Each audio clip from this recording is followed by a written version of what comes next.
Book title: Rich Dad, Poor Dad. Author: Robert Kiyosaki. Welcome to today's episode of Light Up Book Review.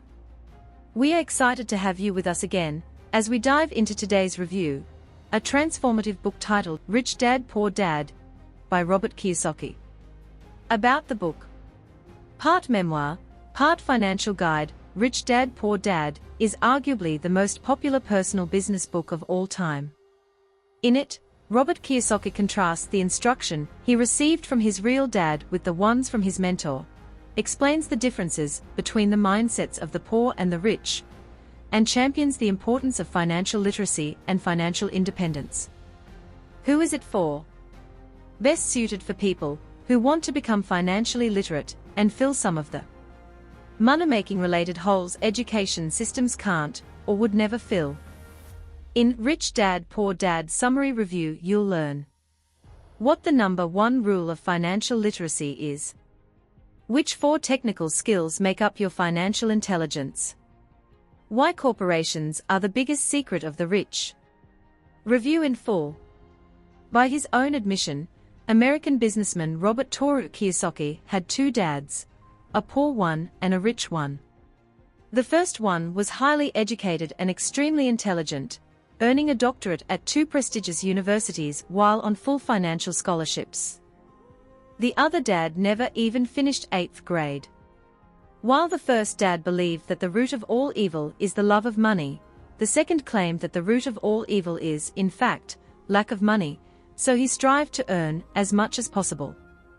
Instead of working hard for it, he devised ways to let money work for him. Somewhat unsurprisingly, he died as one of the richest men in Hawaii, leaving tens of millions of dollars to his family, charities, and his church. Despite earning substantial income as a long-time professor, the first dad left only bills to be paid. At the tender age of 9, Kiyosaki made an important and brave decision to ignore the guidance of his real dad, the brilliant professor, and follow the advice of his best friend Mike's father, the uneducated businessman who worked for himself. A culmination of his surrogate father's teachings, Rich Dad, Poor Dad unpacks the 6 great lessons Kiyosaki learned as his apprentice. So, get ready to learn them yourself and make the first steps on your journey toward financial literacy and economic independence. Lesson number 1: The rich don't work for money. In 1956, when Kiyosaki was merely 9 years old, his rich friend Jimmy invited 3 of their mutual friends to his parents' beach house, but not him because he was poor. "Dad, can you tell me how to get rich?" he asked his father that evening. "Well, use your head, son," his father replied, smiling away the lack of an answer.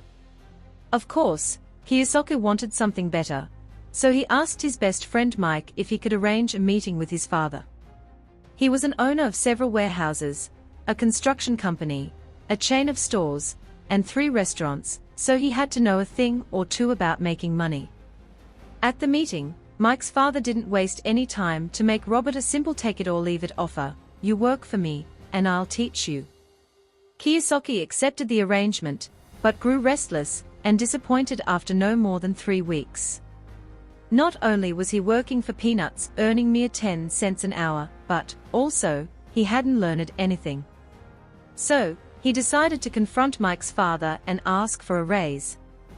Little did he know then that he had already absorbed the first lesson: life pushes everybody around, but while the poor give up, or push back against their bosses, the rich use the pushing to change and grow into a better version of themselves. "Stop blaming me and thinking I'm the problem," Mike's father said. "If you think I'm the problem, then you have to change me. If you realize that you're the problem, then you can change yourself, learn something, and grow wiser. Most people want everyone else in the world to change but themselves. Let me tell you, it's easier to change yourself than everyone else." This was only a part of the first lesson. The second part was even more important. Most people accept working for 10 cents an hour instead of getting angry about it. The reason? They prefer the safety of a regular paycheck instead of the risk of following their passions, which are anger and love combined. The fear of not being able to pay their bills is what keeps most people working at a job. Rich people are rich because instead of choosing to work for money, they have money work for them. And that brings us to the second lesson. Lesson number 2, why teach financial literacy? Many people say, "Oh, I'm not interested in money." And yet, they'll work at a job for 8 hours a day to earn it. However, time is a limited resource. You'll never become a millionaire if you get paid by the hour. It's simple math. Wealth, in essence, is not about how much money you make, it's how much money you. That's why there are so many former professional athletes and lottery winners who've ended up poor, despite being millionaires, at some point in their lives. Money, contrary to popular belief, doesn't solve problems, it usually merely accelerates them. If the cash flow pattern running in your head is spend everything you get, you'll be poor no matter how much you earn. An increase in cash will just result in an increase in spending. This is the main problem of so many talented people around the world, including Kiyosaki's real dad. They work hard to earn money, but don't know how to manage it once they earn it. What is missing from their education is not how to make money, quips Kiyosaki, but how to manage money. It's called financial aptitude, what you do with the money once you make it, how to keep people from taking it from you, how to keep it longer, and how to make that money work hard for you. For this reason, financial literacy should be a compulsory subject in school. Kiyosaki claims that it would also probably be the easiest one, because learning by heart the following rule should get you a good grade in itself. Know the difference between an asset and a liability, and by assets.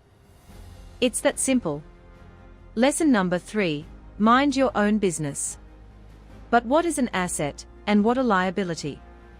Simply put, an asset is what puts money in your pocket, liability, on the other hand, takes money out of it. The main difference between different classes of people can be illuminated along these lines. The rich acquire assets, while the poor and middle class acquire liabilities that they think are assets. The poorest have only expenses. If you want to get rich, you have to start focusing on your asset columns instead of your income statements. Financial struggle is often the result of people working all their lives for someone else, writes Kiyosaki. So, start minding your own business. Keep your daytime job, but start buying real assets, not liabilities. Real assets fall into the following 7 categories. 1. Businesses that do not require your presence, you own them, but they are managed or run by other people. If you have to work somewhere, then it's not a business, it's a job. 2. Stocks. 3. Bonds. 4. Income-generating real estate. 5. Notes, IOUs. 6. Royalties from intellectual property, such as music, scripts, and patents. 7. Anything else that has value, produces income or appreciates, and has a ready market. Minding your own business means building and keeping this asset column strong. Once a dollar goes into it, never let it come out. Once again, instead of working for your money, make it your employee. The best thing about it is that money works 24 hours a day, and can work for generations. Lesson number 4, the history of taxes and the power of corporations. Simply put, if you work for money, you give the power to your employer. If money works for you, you keep the power and control it. And this is of utmost importance in terms of taxes. As an employee, you have no choice but to earn, pay taxes, and spend the rest. However, as an employer, you can spend before paying taxes. That brings us to the biggest secret of the rich, the secret that puts them way ahead of the pack: corporations. Corporations, as you well know, are not real things, just documents that create a legal body without a soul. However, this legal body ensures that the wealth of the rich is protected. The rich use corporations to present their personal expenses as corporate expenses, thus making certain that their taxes are kept at a minimum. It may sound dodgy, but it is nothing but financial intelligence which, in Kiyosaki's opinion, is the synergy of many skills and talents, a combination of the following 4 technical skills. 1. Accounting. The ability to read and understand numbers and financial statements. 2. Investing. The science of money, making money, Here formulas make some place for creativity as well.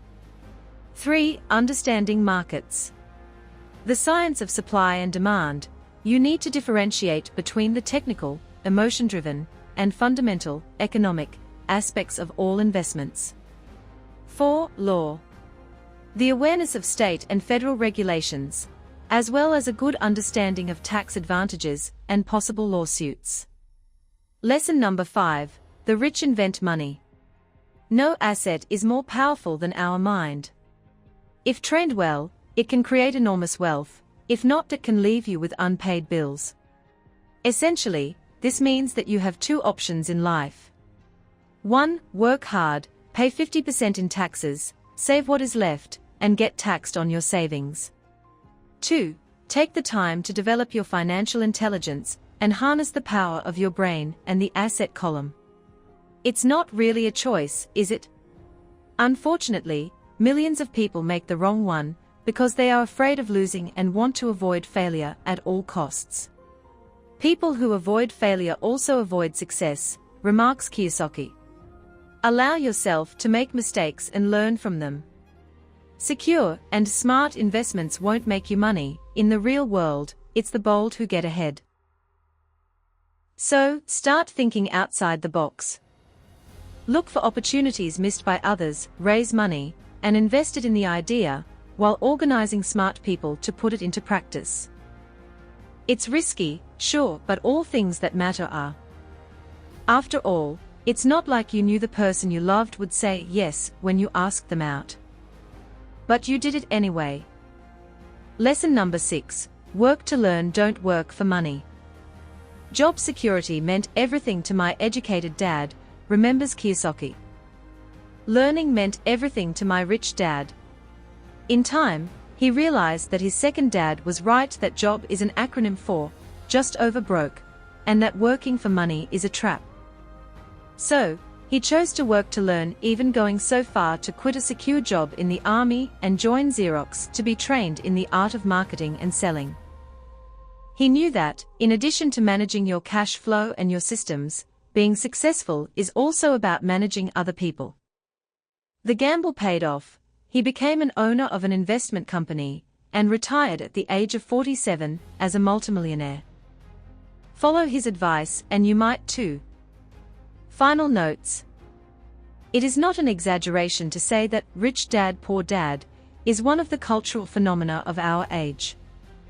The longest-running bestseller on all 4 of the lists that report to Publishers Weekly, it was named USA Today's #1 money book 2 years in a row, and has been translated into 51 languages. Moreover, it launched the extremely popular Rich Dad series of books, which includes over 20 titles, and has sold more than 30 million copies worldwide. These are only some of the reasons you should read this book. Over 30 million Kiyosaki fans can't be wrong, can they? Author's biography. Robert Toru Kiyosaki is an American investor and entrepreneur. He is best known as the author of the perennial bestseller Rich Dad Poor Dad, which turned his name into a brand, spawned a series of over 20 books, started a franchise of high-priced Rich Dad seminars, and made Kiyosaki the subject of class action suits. As a result, Kiyosaki's Rich Dad company filed for bankruptcy in 2012. That concludes today's episode of Light Up Book Review. We believe you've gained valuable insights and lessons that can inspire and empower you on your journey to financial intelligence and building wealth from the position of purpose. Kindly join us again next Saturday at 7 a.m. West Africa time for another inspiring book review. Remember, Light Up Book Review is your opportunity to stay connected to powerful ideas that can propel you toward realizing your divine calling and harnessing your full potentials. Do have a bright weekend ahead of you.